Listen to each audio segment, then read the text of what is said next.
माननीय श्री डॉक्टर के Lakshman concern over the mismanagement at the Sabrimala temple, Kerala. धन्यवाद उपसभापति महोदय. I speak in Telugu this subject, sir. ప్రపంచవ్యాప్తంగా ఉన్నటువంటి అయ్యప్ప భక్తులు ప్రతి సంవత్సరం డిసెంబర్ జనవరిలో అయ్యప్ప మాల ధరించి 40 రోజులు కఠిన దీక్ష చేసి శబరిమలలో అయ్యప్ప స్వామిని దర్శించుకుంటారు.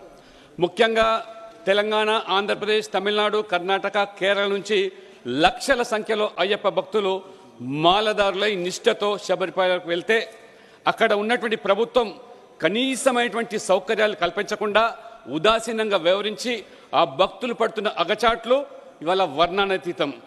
20 గంటల పైగా దర్శనం కోసం నిరీక్షిస్తున్నా తొక్కిలాసటలో అనేక మంది ప్రాణాలు పోతున్నా ఈ చీమ పుట్టినట్టుగా ఈ ప్రభుత్వానికి, కేరళ ప్రభుత్వానికి లేదు. కేరళ ప్రభుత్వం అయ్యప్ప భక్తుల పట్ల కక్షపూరితంగా వ్యవహరిస్తున్నది. నిష్ఠతో దీక్ష చేసే అయ్యప్ప స్వాముల మీద లాఠీచార్జ్ చేస్తున్నది. ఇంతకంటే ఘోరం మరొకటి ఉండదు. అయ్యప్ప దర్శనానికి వెళ్ళినటువంటి 12 ఏళ్ల అమ్మాయి తమిళనాడు సంబంధించిన పద్మశ్రీ చనిపోయింది. 15 ఏళ్ల రాజేష్ పిల్లై చనిపోయాడు. అయ్యప్ప భక్తులు కనీసమైన సదుపాయాలు, నీటి కొరత, ఆహారము, పారిశుద్ధం, అధ్వానమైన పరిస్థితి, సరైనటువంటి రవాణా వసతులు కూడా కల్పించకుండా ఇబ్బందులు పాలవుతున్నారు. ఈ యొక్క హిందూ వ్యతిరేక నిరంకుశ ఈ కేరళ ప్రభుత్వం ఈ యొక్క ప్రజలు గమనించి దాదాపు 2011లో కూడా మకర జ్యోతి జనవరి 14లో కూడా తొక్కిసాటలో 106 మంది చనిపోయారు. అయినా ఈ ప్రభుత్వానికి కనికరం లేదు. భక్తులకు వసతులు కల్పించాలని చెప్పి కేరళ హైకోర్టు చెప్పినా, పార్లమెంట్లో ప్రస్తావించినా ఇది మొద్దు నిద్రలో ఉన్నటువంటి ప్రభుత్వం. కాబట్టి ఈ కేరళ ప్రభుత్వం భక్తుల పట్ల చూపిస్తున్న వివక్షతను, సనాతన ధర్మాన్ని నాశనం చేయాలనేవి ఏ యొక్క శక్తులతో వారికి ఊతం ఇచ్చే విధంగా ఈ ప్రభుత్వం వ్యవహరిస్తున్నది. హిందూ దేవాలయాల పట్ల నిర్లక్ష్యంగా వ్యవహరిస్తున్నది.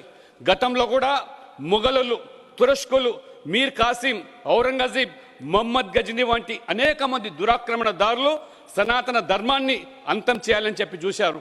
కానీ ఆ దాడులు, దారుణాలు, అగైత్యాలకు ఒడిగట్ట తప్పితే ఆ దాడులన్నీ ఎదుర్కొని నిలబడేటువంటి భారతీయ సనాతన ధర్మం, ఆ సనాతన ధర్మం శక్తి ఇవాళ ప్రపంచాడుతున్నది. హిందూ ధర్మాన్ని, సనాతన ధర్మాన్ని అంతం చేయాలని చూసిన వాళ్ళంతా అంతమయ్యారు. కానీ ఈ యొక్క సనాతన ధర్మం కానీ నిత్య నూతనంగా వ్యవహరిస్తున్నది. కాబట్టి ఈ యొక్క ధర్మం విజయాలుతుంది. హిందువుల్లో ఆధ్యాత్మిక భావన పెరుగుతుంది, ఆధ్యాత్మిక శక్తి పెరుగుతూ ఉన్నది. కాబట్టి ఇప్పటికైనా ఈ కాంగ్రెస్, కమ్యూనిస్టులు ఈ యొక్క సెక్యులర్ ముసుగు దొలుకొని నరనరాన హిందూ వ్యతిరేకతను అయితే అవలంబిస్తున్నారో మొత్తం సమాజం గమనించాల్సి కోరుతున్నాం. ఈ సందర్భంగా నేను కేంద్ర ప్రభుత్వాన్ని విజ్ఞప్తి చేస్తా ఉన్నాను.